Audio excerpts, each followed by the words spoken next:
Assalamualaikum warahmatullahi wabarakatuh. Sampurasun Kang Teteh. Berjumpa kembali bersama saya Nisa Nurul dalam program Beja Antara.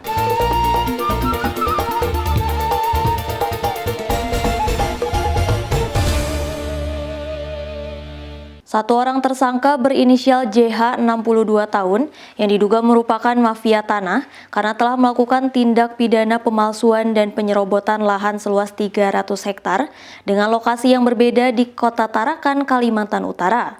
Atas tindakan ini, korban mencapai 100 orang. Hal ini disampaikan langsung oleh pihak Polres Tarakan pada konferensi pers pada Senin 12 Juni.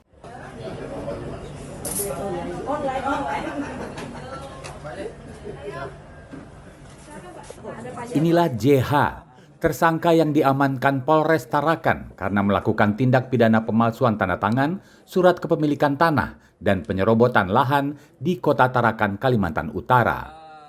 Dalam konferensi pers yang diadakan pada Senin 12 Juni, JH disebutkan sebagai seorang residivis dengan kasus yang sama di tahun 2008 silam. Ia kembali melakukan aksi sejak 2013 hingga 2023 dengan korban yang diperkirakan sudah mencapai 100 orang. Kasat Reskrim Polres Tarakan Ibtu Randia Saktika Putra menyebutkan, dokumen tanah bertanda tangan palsu oleh tersangka telah digunakan berkali-kali untuk menipu korban. Adapun luas lahan dalam kasus ini mencapai 200 hektar dengan harga tanah bervariasi mulai 180 juta hingga 500 juta rupiah. Keuntungan yang didapatkan oleh pelaku disebut polisi mencapai 1 miliar rupiah. Adapun hasil pemeriksaannya bahwa dari ahli mengatakan bahwa surat yang dia gunakan untuk memperjualbelikan tanah itu merupakan tanda tangannya palsu. Adapun untuk pelaku sendiri merupakan residivis karena pernah juga divonis dengan kasus yang sama pada tahun 2008. Polisi juga menyampaikan kronologi tindak mafia tanah ini yang bermula dari seorang korban yang hendak ditipu dan ternyata merupakan pemilik tanah asli dengan surat yang lengkap, resmi, dan dapat dibuktikan. Berdasarkan hasil pengembangan kasus, terdapat satu orang notaris yang saat ini sedang menjalankan pemeriksaan atas dugaan membantu tindak pidana pemalsuan dokumen surat tanah dari tersangka. Dari Tarakan, Kalimantan Utara, Cica Andriani, Kantor Berita Antara, mewartakan.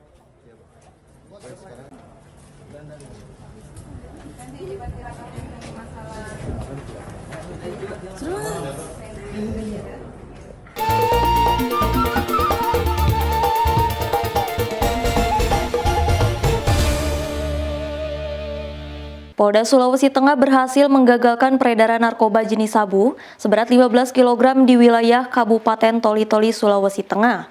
Diketahui sabu ini berasal dari negara Malaysia.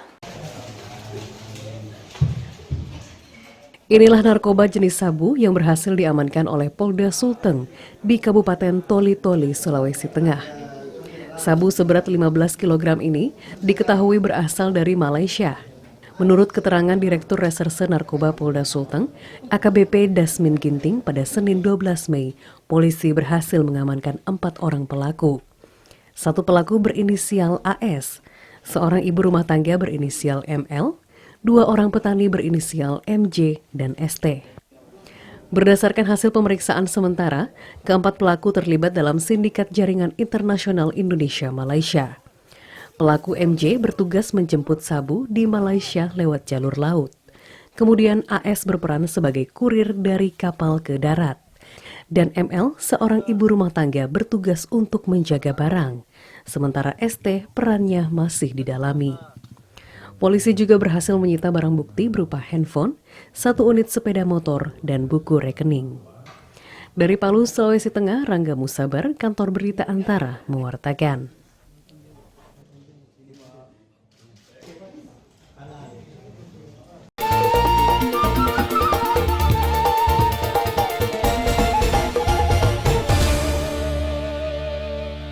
Ditreskrimum Polda Jawa Barat berhasil mengungkap ratusan kasus kejahatan jalanan. Dari pengungkapan tersebut ada ratusan barang bukti berupa kendaraan roda 2 dan roda 4, di mana masyarakat yang merasa kehilangan dapat memeriksanya di Polda Jawa Barat.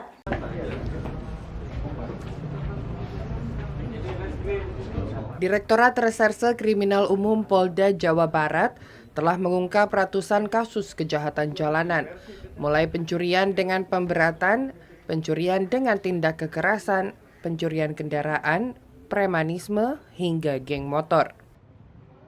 Pengungkapan tersebut merupakan hasil dari gelar operasi Libas Lodaya yang berlangsung sejak awal Juni di seluruh wilayah hukum Polda Jabar, di mana polisi menangkap total 901 tersangka dari 618 kasus, yang beberapa di antaranya merupakan residivis.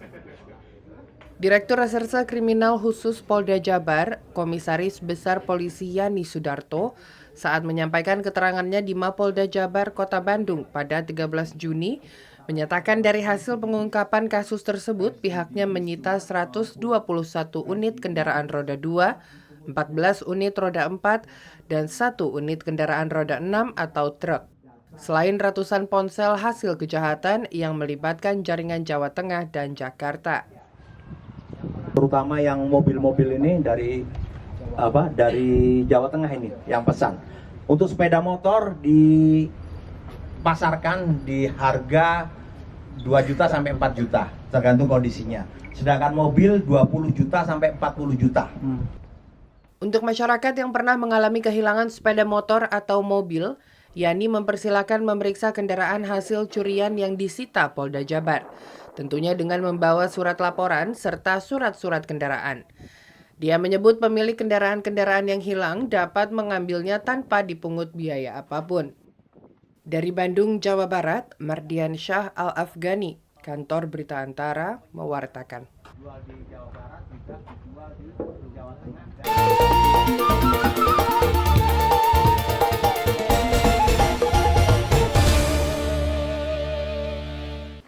Sidang perdana Gubernur Papua nonaktif Lukas NMB akan dilanjutkan kembali pada Senin 19 Juni secara offline karena terdakwa tidak bersedia untuk mendengarkan pembacaan dakwaan secara online di Pengadilan Negeri Jakarta Pusat pada Senin 12 Juni. Kuasa hukum Lukas NMB menjamin kliennya akan hadir dalam persidangan pekan depan.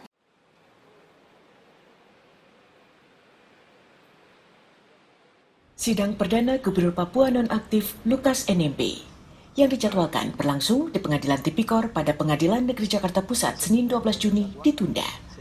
Lantaran terdakwa tidak bersedia untuk mendengarkan pembacaan dakwaan secara daring. Saat dakwaan akan dibacakan, Lukas NMB juga mengaku bahwa dirinya sedang tidak sehat, sehingga Ketua Majelis Hakim Rianto Adam Ponto memutuskan sidang akan dilanjutkan kembali pada Senin 19 Juni dengan menghadirkan terdakwa secara langsung di ruang sidang. Salah satu anggota tim kuasa hukum Lukas NMB, Otto Cornelis Kalikis, usai persidangan menjamin bahwa kliennya akan hadir secara langsung di persidangan pekan depan. Dari semula saya sudah sangka bahwa sidang ini tidak akan dilanjutkan kalau hukum acara memang dilaksanakan. Bukan cuma saya, kita sudah tulis surat juga bahwa dia maunya offline. Biar media melihat keadaannya bagaimana. Biar rakyat Papua melihat keadaannya bagaimana. Jadi apa yang dikatakan, apa yang berlaku tadi adalah menurut hukum acara. Sebenarnya orang sakit not fit to stand trial. Sementara itu, Jaksa Penuntut Umum Komisi Pemberantasan Korupsi KPK tidak menghadirkan Lukas NMB secara langsung adalah pertimbangan keamanannya.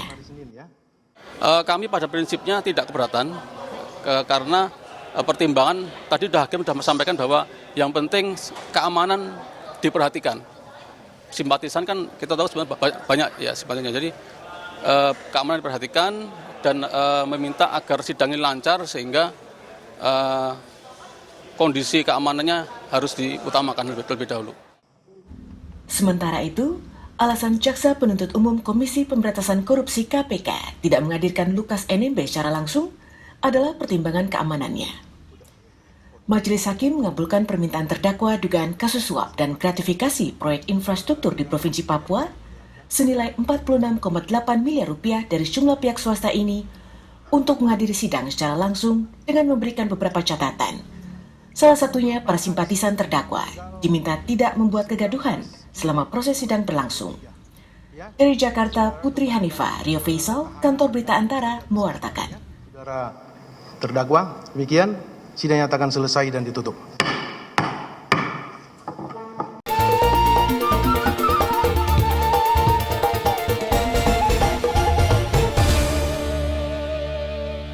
Direktur Jenderal Aplikasi Informatika Kementerian Komunikasi dan Informatika Samuel Abrijani menyatakan terus bersinergitas dengan Badan Cyber dan Sandi Negara untuk penguatan keamanan cyber dalam membangun pusat data nasional. Hal tersebut disampaikan saat rapat Komisi 1 DPR di Jakarta pada Senin 12 Juni. Dirjen Aptika Kemkominfo Samuel Abrijani saat rapat Komisi 1 DPR di Jakarta Senin 12 Juni mengatakan sinergitas dengan BSSN terus berjalan dalam penguatan keamanan siber. Salah satu penguatan keamanan tersebut adalah pembangunan Pusat Data Nasional (PDN). Dalam menunggu prosesnya hingga selesai, saat ini sistem data masih berupa PDN sementara yang disediakan oleh PT Telekomunikasi Indonesia. Ia pun menjelaskan pembagian tugas dengan BSSN dalam kerjasama terhadap PDN tersebut. Undang-undang kita memberikan kemudahan bagi semua penyelenggara untuk melakukan kegiatan ekonomi digital, namun mereka bertanggung jawab terhadap sistem dan data-data yang dalam pengelolaannya atau pengendaliannya. Di sini kita adalah sinergitas kita dan juga pembagian tugas kita, Pak. Kalau di BSSN itu terkait hackingnya, tapi kalau kita ada terkait kontennya, Pak. Sekretaris Utama BSSN Susilo Wibowo turut menyampaikan hal-hal yang dilakukan BSSN dalam menjaga dan penguatan data siber bersama Kemkominfo. BSSN mendukung Kominfo dalam pembangunan pusat data nasional. Yang kedua, BSSN terus melakukan monitoring, pengiriman notifikasi, serta upaya penanggulangan dan pemulihan terhadap dugaan insiden kebocoran data. Dan yang ketiga, BSSN dan Kominfo selama ini sudah dan akan terus melakukan sinergi dalam perwujudan keamanan siber nasional dengan tugas dan fungsi masing-masing. Pembangunan Pusat Data Nasional terus dilakukan dengan tujuan pengelolaan data se-Indonesia pada sektor publik maupun pemerintah agar lebih mumpuni dan terpusat. Dengan itu, sinergitas antara Kementerian Kominfo dan BSSN dalam upaya pencegahan kebocoran data terus diperkuat. Dari Jakarta, Setianka Harfiana, Asfar Muhammad, Kantor Berita Antara, mewartakan.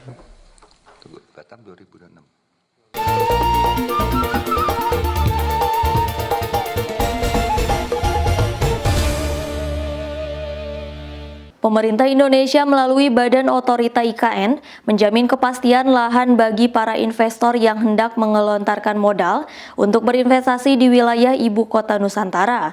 Selain telah menyediakan kawasan khusus IKN, tahapan-tahapan penyediaan lahan untuk investasi di IKN juga dipastikan dapat berjalan sesuai prosedur. Pemerintah melalui Badan Otorita Ibu Kota Nusantara menjamin kepastian ketersediaan lahan yang diperuntukkan bagi para investor untuk menyuntikkan investasi di wilayah IKN. Deputi Bidang Pendanaan dan Investasi Badan Otorita IKN Agung Wicaksono di Penajam Pasir Utara, Kalimantan Timur pada Senin 12 Juni mengatakan pemerintah telah menyediakan kawasan khusus yang disiapkan untuk aktivitas komersial di wilayah IKN. Agung mengungkapkan beberapa calon investor telah menunjukkan minatnya memanfaatkan lahan tersebut untuk investasi dengan melihat secara langsung area itu di lokasi pembangunan IKN. Penyediaan lahan khusus untuk investasi ini juga dikawal oleh satuan tugas dari Kementerian Koordinator Maritim dan Investasi, sehingga ditargetkan seluruh proses perolehan lahan untuk investasi dapat tuntas maksimal sampai 27 Juli mendatang. Kalau aspek yang pembebasan lahan itu adalah untuk yang dibangun oleh pemerintah, gitu ya, infrastruktur yang dibangun pemerintah. Kalau yang untuk investasi sendiri, saat ini kita melihat bukan hanya soal clear dari penguasaan, tapi prosesnya, prosedur tahapan-tahapannya, ya, mulai dari tadinya pelepasan area kawasan hutan sampai nanti bisa dikomersialkan. Nah ini masih ditangani, dikawal oleh Satgas Investasi. Total ada sekitar 300 paket investasi yang disiapkan Badan Otorita IKN untuk dapat dikembangkan di kawasan Ibu Kota Nusantara, meliputi berbagai sektor bisnis, baik perdagangan dan jasa. Dari Penajam Pasir Utara, Kalimantan Timur, Hanifan Ma'ruf, Kantor Berita Antara mewartakan.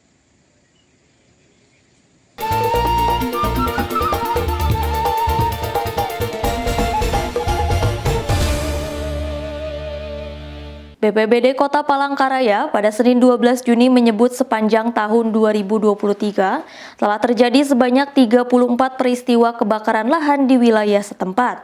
Dalam membantu penanganan kebakaran hutan dan lahan di wilayah itu, BNPB mengerahkan 1 unit helikopter waterbombing. Peristiwa kebakaran lahan di Kota Palangkaraya, Kalimantan Tengah masih saja terjadi.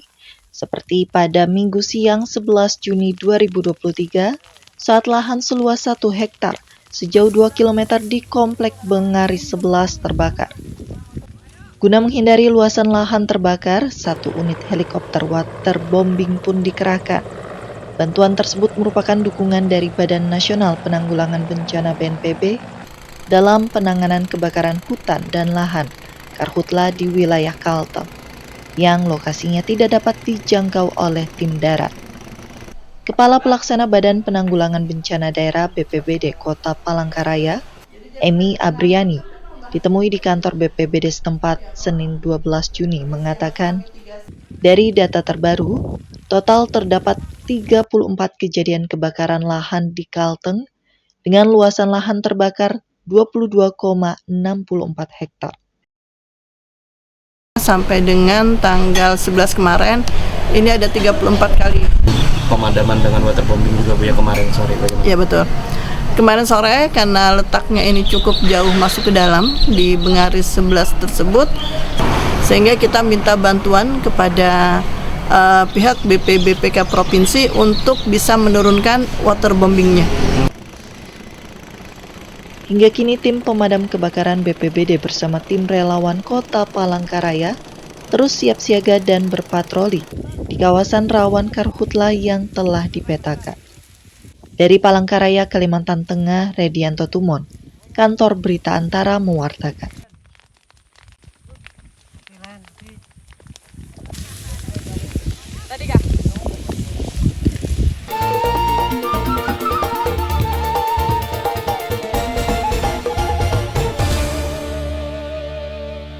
Satgasus Pencegahan Korupsi Polri melakukan kunjungan ke kantor Kementerian Pemuda dan Olahraga di Jakarta pada Senin 12 Juni. Kunjungan dilakukan dalam rangka pendampingan agar Kemenpora dapat mencegah korupsi melalui tata kelola yang baik.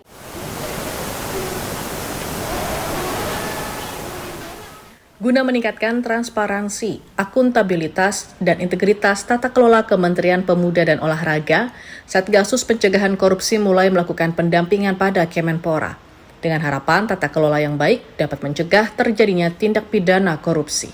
Dalam kunjungannya ke kantor Kemenpora pada Senin 12 Juni, Wakil Kepala Satgasus Pencegahan Korupsi Polri, Novel Baswedan mengatakan kegiatan pendampingan anti korupsi penting untuk dilakukan di semua instansi, termasuk Kemenpora. Di Polri tentunya kami mendukung semua kementerian lembaga untuk kegiatan anti korupsi dan tentunya pencegahan korupsi itu harus dilakukan di semua tempat ya. Dalam hal ini tentunya di Kementerian Kemenpora juga kami tentunya mendukung kegiatan anti korupsi, perbaikan sistem dan lain-lain. Menteri Pemuda dan Olahraga Dito Aryo Tejo optimis langkah ini dapat membawa Kemenpora menuju sistem pengelolaan transparan dan efisien. Ini tadi kita sudah banyak diskusi, brainstorm, ya semoga nanti adanya kolaborasi dan juga pendampingan ini memastikan bahwa ke depan pengelolaan anggaran di Kemenpora ini good governance-nya tinggi. Kedepannya dalam waktu dekat akan diadakan pertemuan lanjutan antara Kemenpora dan Satgas Pencegahan Polri terkait langkah konkret peningkatan kualitas tata kelola Kemenpora. Dari Jakarta, Gilang Gatot Tetuko, Arya Sindiara, Kantor Berita Antara mewartakan.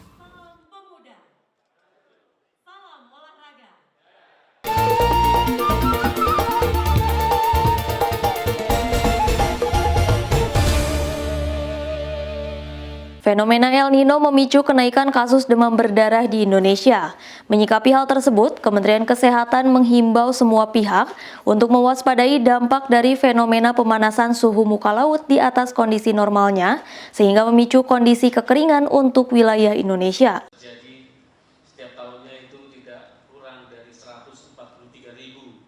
Kementerian Kesehatan mengimbau semua pihak mewaspadai dampak El Nino yang dapat memicu kenaikan kasus demam berdarah di Indonesia. Hal tersebut disampaikan Direktur Pencegahan dan Pengendalian Penyakit Menular Kemenkes, Imran Pambudi, dalam peringatan ASEAN Dengue Day 2023 di Jakarta, Senin 12 Juni.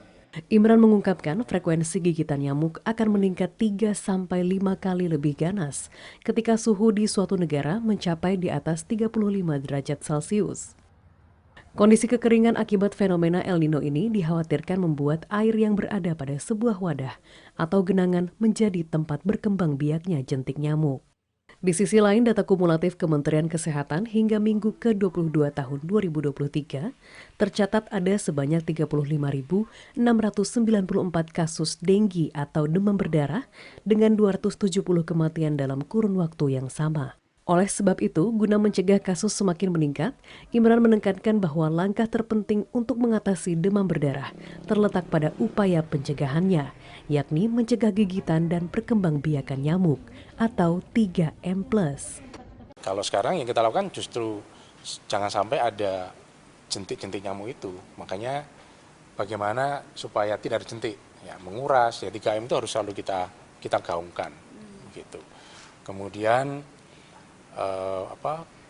tadi kita sampaikan kalau daerahnya mungkin masih banyak tanaman segala macam, ya pakai lotion, pakai repellent gitu ya, pakai hal-hal yang bisa jangan sampai melindungi kita tergigit nyamuk itu kita lakukan. Jadi bukan fogging lagi, karena fogging itu efeknya juga cukup banyak. Sementara itu, Ketua Divisi Infeksi dan Pediatri Tropik Rumah Sakit Cipto Mangunkusumo Jakarta, Mulia Rahma Karyanti menekankan gejala yang timbul dari demam berdarah berbeda dengan gejala demam tifoid atau tifus. Perbedaan tersebut terlihat pada saat kondisi demam yang dialami oleh penderita, di mana suhu tubuh yang disebabkan oleh demam tifoid akan meningkat perlahan-lahan, sedangkan pada demam berdarah cenderung melonjak sampai akhirnya masuk ke dalam fase kritis. Jadi DBD sama infeksi dengue dan infeksi tifoid itu, demam tifoid itu beda. Yang infeksi dengue itu penyebabnya virus, sedangkan infeksi demam tifoid itu penyebabnya bakteri Salmonella. Jadi demamnya juga akan beda, yang satu virus, satu bakteri. Biasanya demam pada virus itu demamnya mendadak tinggi. Jadi tadinya anaknya normal, tahu-tahu 39. Sama yang khas pada infeksi virus adalah mukanya merah. Sering kan anak mukanya merah, mereka itu biasa infeksinya virus. Masyarakat pun kini diminta turut menggencarkan 3M+. Sementara pemerintah daerah diingatkan untuk melakukan pemantauan lebih teratur dan mempersiapkan seluruh kebutuhan logistik kesehatan sebagai bentuk antisipasi lonjakan kasus jika sewaktu-waktu terjadi. Saat ini Kementerian Kesehatan menjalankan 6 strategi nasional penanggulangan demam berdarah periode 2021-2025, yaitu penguatan manajemen vektor yang efektif dan berkesinambungan, meningkatkan akses dan mutu tata laksana dengue, menguatkan surveillance dengue yang komprehensif, serta manajemen kejadian luar biasa yang responsif. Dari Jakarta, Pradana Putra Tampi, Kantor Berita Antara, mewartakan.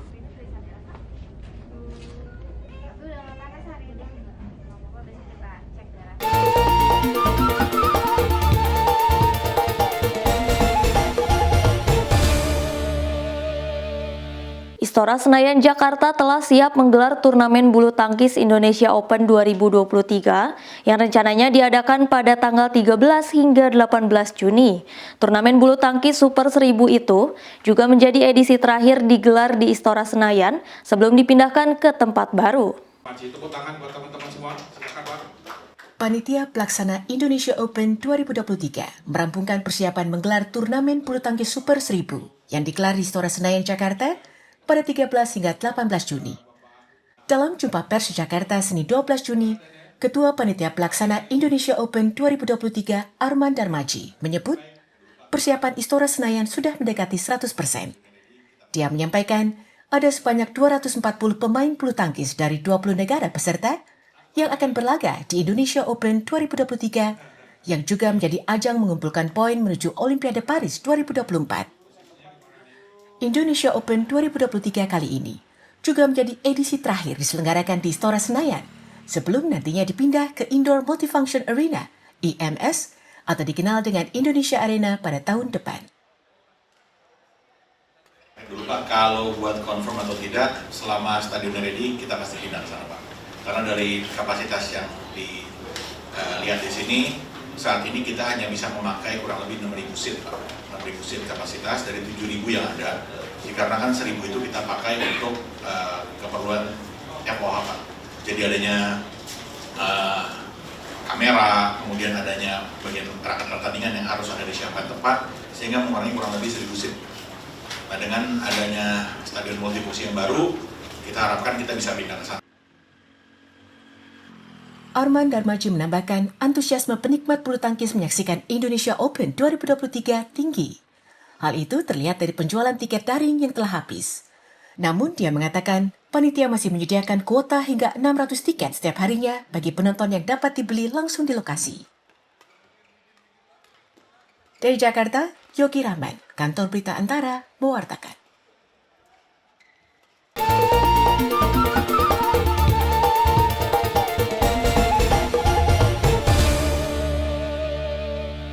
Dua pebulu tangkis andalan tanah air, Jonathan Christie dan Siti Fadia, tampil habis-habisan di turnamen Indonesia Open 2023 pada Senin 12 Juni.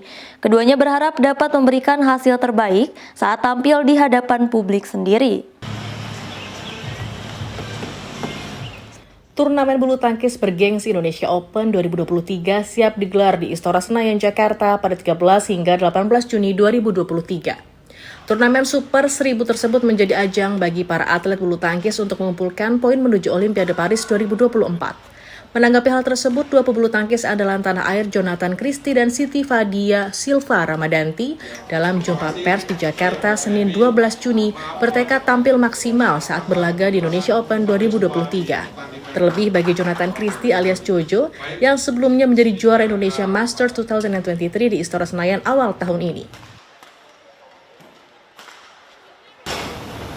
Ya pastinya antusias karena baru beberapa bulan lalu juga kan main di Istora di Indonesia Master dan minggu ini akan bertanding lagi di Istora untuk Indonesia Open yang ya kita tahu semua mungkin Indonesia Open adalah salah satu pertandingan terbaik juga lah di dunia dengan penonton yang luar biasa juga dan Super 1000 juga.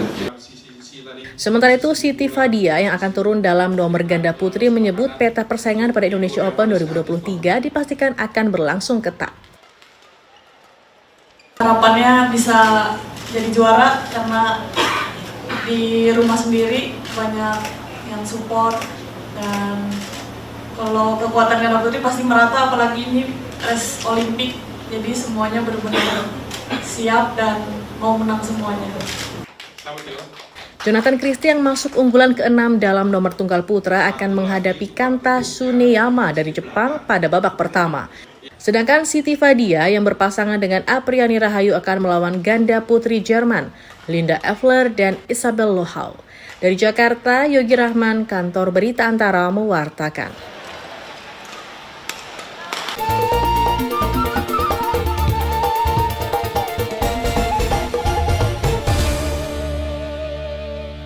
Kamar Dagang dan Industri Indonesia mendorong pengembangan bambu menjadi produk kreatif, inovatif, dan ramah lingkungan dengan memberdayakan masyarakat desa yang tersebar di 8 provinsi di Indonesia. Hal itu ditandai dengan penandatanganan nota kesepahaman antara Kadin dengan Yayasan Bambu Lingkungan Lestari pada Senin 12 Juni di Jakarta.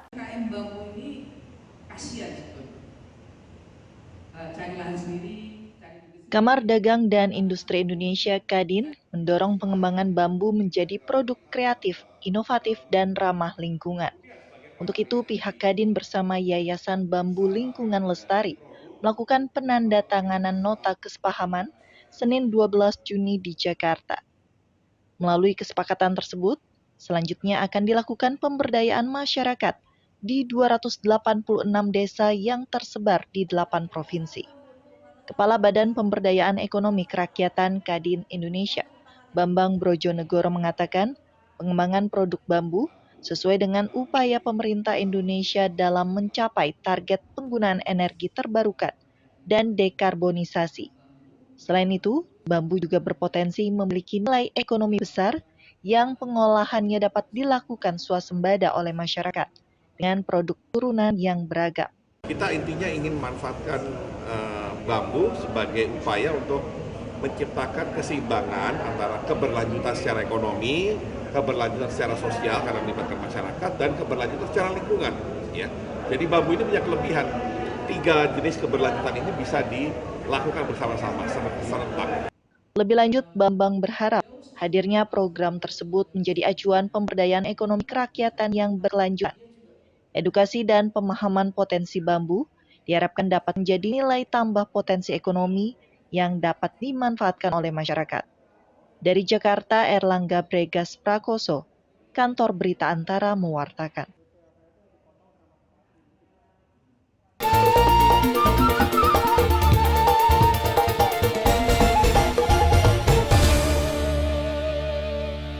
Akang Teteh, demikian Beja Antara hari ini. Tetap saksikan Beja Antara setiap hari Senin sampai dengan Sabtu. Saya Anissa Nurul beserta kru yang bertugas pamit undur diri. Terima kasih. Wassalamualaikum warahmatullahi wabarakatuh.